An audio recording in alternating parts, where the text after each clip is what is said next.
Hello, this evening we're going to do some more of our English practices. Before we begin with our main topic, let's say something about our weather.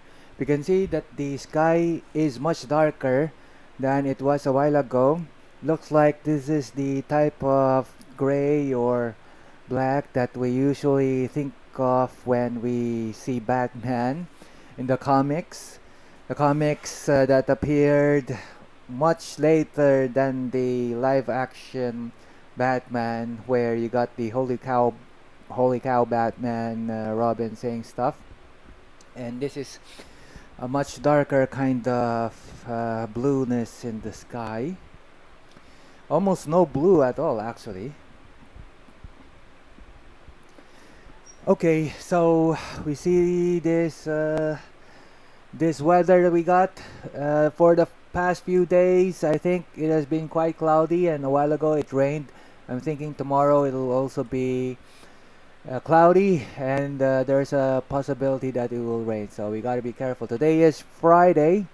Tomorrow is already Saturday, which means that any of you guys who want to go outside, do some stuff with your friends, then you can definitely make plans.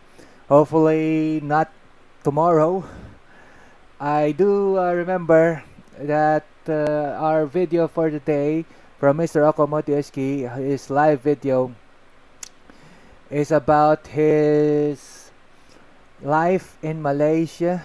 And I was saying in the Spanish class that even though I watched about 30 minutes of his video, I think he wanted to say more, he wanted to share some more ideas, and I wanted to listen too, but I have to do all these other recordings for practice, and I have to do all the other stuff that I need to work on. And I remember that sometimes when you go out with a close friend of yours, maybe on a date, 2 hours is really too short, I think. When, for example, you have never seen each other for so long, for so many years even, and then you meet up again to talk about what life has been about for you, what has happened with your life. That's what I mean. And you find that 2 hours isn't really sufficient, isn't really enough to tell all these things that you've experienced. So maybe that's why also you get people who come up with YouTube channels to let you know what exactly has happened to them, like in a blog. And then we see that the YouTube platform also gives you recommendations, and I'm thinking that some of them might be coming from the people who create the channels, where they want the guys in this part of the world maybe to view this video, and then from there you can learn more about what's been happening and what they want to share with you. The thing about that is, if they're targeting the Philippines, then all the other guys who are also subscribed to their channel would be able to see their videos, right? What I mean by that is the videos that they're promulgating at this point in time, the other guys who are in the Philippines and are subscribed to their channel would likely also be able to view them. And because of that, sometimes it's unclear who exactly is the video for, right? So at the end, someone would ask, why don't you just talk to each other directly and not have this thing going on with the YouTube, you watching her videos and she recommending these videos for you to watch, and it's not very clear too much, because all the other guys who are also subscribers to her video and are in the Philippines could view the video, and maybe she's looking at the counts and where they're coming from, and maybe the guy she wants isn't really viewing, but the other guy who is also a subscriber has been watching her video, and so we got this problem where she's thinking that the guy she wants is watching her video, but the other guy, in fact, is the one who's been watching. Or you also get this other case where both of them are really watching, and so you got all these counts, and maybe the other guy watches in the early morning and the other guy watches in the afternoon. So you got this um, dot there or points there in your graph saying that there's this number of Filipinos watching, but it seems like one is watching in the morning and the other one's watching the afternoon, and maybe you think that maybe he's been watching the whole day. But it could be too that there's really two guys and you want to know which one is which, so that becomes a confusing kind of situation. And at the end, what we want is, I mean, if you really want to talk to him, why don't you talk to him directly? The problem too, I think, is because they might be afraid. They're unsure too, because you can, for example, watch the videos and later on find out that she has this problem. Or for example, the one I remember is Li Shimai channel, the Li Shimai channel, the Li channel, and gradually we find that it seems that the team, they they still work together somewhat, but the other girl has more of like the advantage.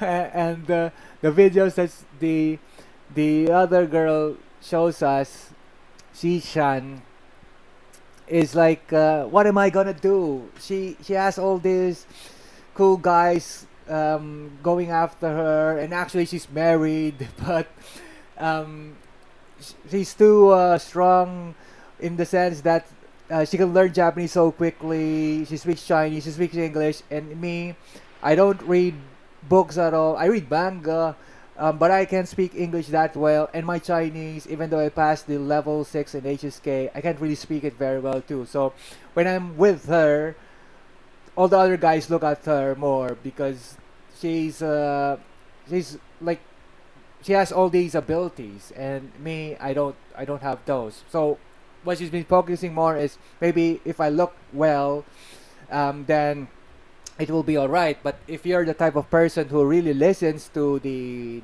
talks, to what they're doing, you get the idea that the other guy is more like a really proactive kind of person, because actually she didn't grow up in Japan early in her childhood. She was like left behind in China, and their family, um, the father is Chinese, the mother is also Chinese. They moved to Japan, and they found jobs. Actually, they're not like those immigrants that are low level in terms of skill level, low skill levels. The father is actually a graduate from a university in Japan and has a PhD.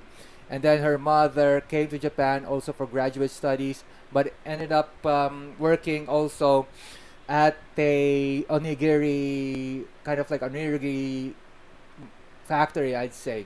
And then the girl, Yun Chan, who's already married, got left behind in China. So she grew up in China, and then eventually they brought her to Japan. Now Shishan, who's been in schools in Japan, she speaks more the Japanese language, and he has difficulty speaking the Chinese language, although she's passed the level 6 HSK exam, which is sort of like a written type of exam without the oral part.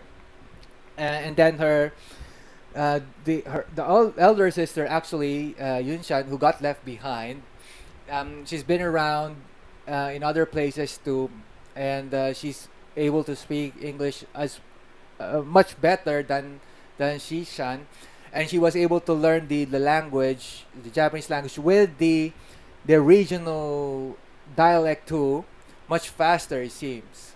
So eventually she got married. I think it was only this year she already got married, and Shishan is worried that she's gotten left behind. I think what they were doing is to create a channel together, so that if there's something that comes up, at least we can see that they work together, right?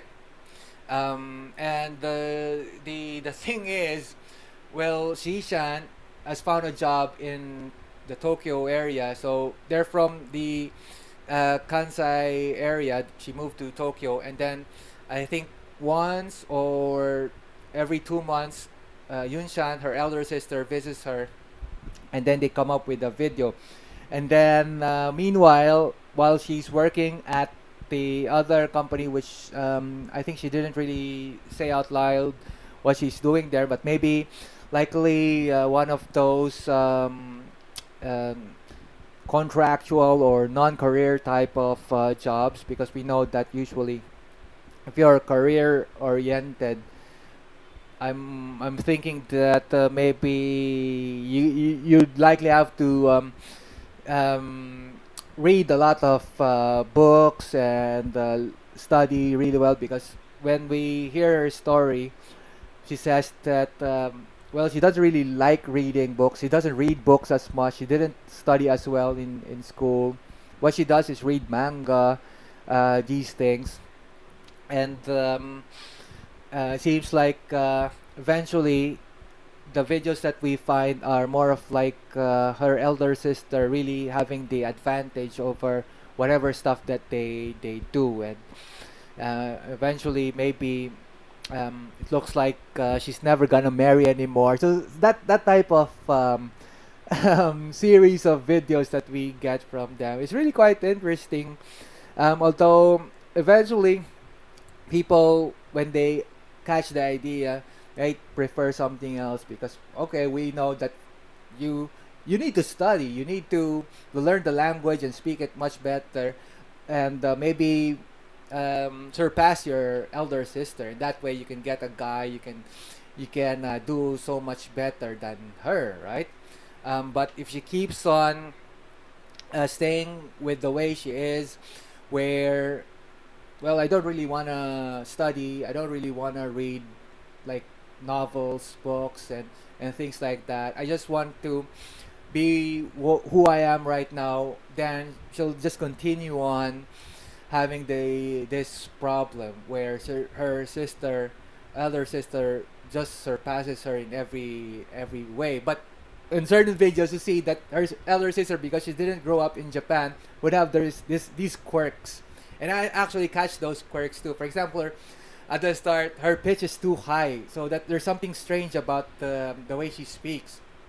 And then there are times when maybe because she hasn't lived in Japan as long, and maybe because she maybe is doing some kind of other stuff that her sister, younger sister, would know, and because of that, the Shishan would have like a mysterious smile or something, because her sister doesn't know something about that, and things like that. But I think the main idea that I catch there is that Shishan, the younger sister, also wants to improve, also wants to be so much better, except that it seems so difficult for her to do. So that's the one of the channels that I watch, but it's in Japanese. Although there are times when they get people who may want to speak in Chinese, and there are times when they get people who can speak English as well, and that's where her elder sister Yunshan shines, because she can speak so much better in English and also in Chinese, and so that's this sort of the idea there. And I think I've spoken over 10 minutes already about their channel, and I guess we can stop here for now. Thanks for listening, and we'll see each other soon.